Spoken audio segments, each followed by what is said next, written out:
Hamas's reason for attacking Israel on October 7, 2023, was a response to Israeli crimes against the Palestinian people. These crimes include attacks on the Al-Aqsa Mosque compound and Jewish settlement activity in the West Bank.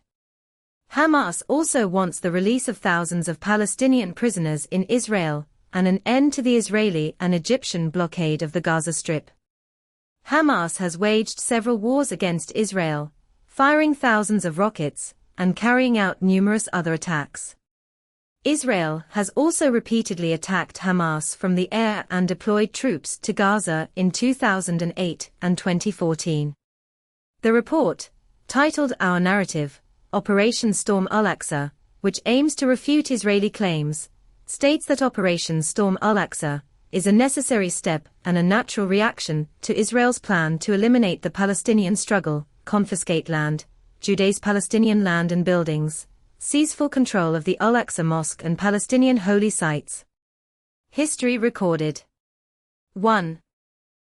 Israel's seizure of Palestinian land began in 1917, when Ottoman rule in the Levant ended. At that time, Jews owned approximately 3% of the land in Palestine. 1.1948 Nakba.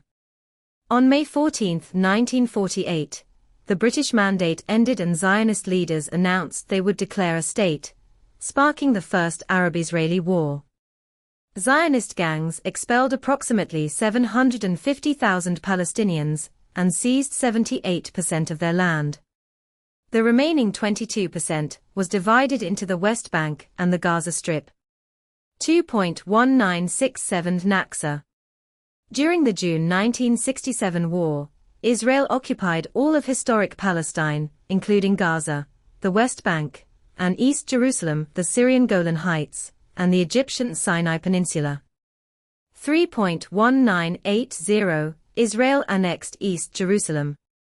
East Jerusalem is on the Palestinian side of the 1949 Armistice Line, or Green Line, which is the generally recognized boundary between Israel and the occupied West Bank. 4.2002 Israeli Separation Wall.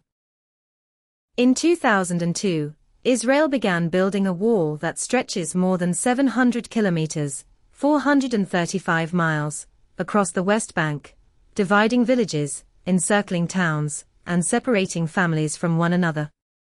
5.2024 Land grabbing and illegal settlements continue. Approximately 700,000 settlers live in approximately 300 illegal settlements and outposts scattered across the occupied West Bank and East Jerusalem.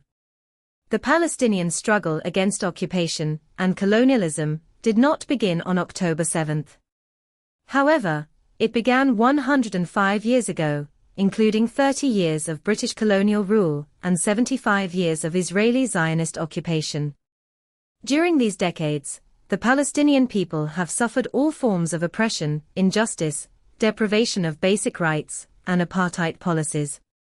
According to official figures, between January 2000 and September 2023, Israel killed 11,299 Palestinians, and injured 156,768 others, the vast majority of whom were civilians. Israeli violations and brutality have been documented by numerous UN organizations and international human rights groups, including Amnesty International and Human Rights Watch. The US government and its Western allies treat Israel as impunity, granting them cover to perpetuate the crimes of occupation and oppression of the Palestinian people. Although the Oslo Accords, signed in 1993 with the PLO, stipulated the establishment of an independent Palestinian state in the West Bank and Gaza Strip, Israel has systematically and deliberately destroyed any possibility of establishing a Palestinian state through its illegal settlement operations and the Judaization of Palestinian land in the occupied West Bank and Jerusalem. Note: since 1945, a total of 36 draft UNSC resolutions related to Israel-Palestine have been vetoed by one of the 5 permanent members of the UNSC, the US, Russia, China, the UK, and France. Of these, 34 were vetoed by the US and 2 by Russia and China. In any case, an occupied country will inevitably put up resistance, as Palestine has done. Whether by imperialist or colonial powers, they are called rebels, extremists, or terrorists, because achieving independence requires struggle.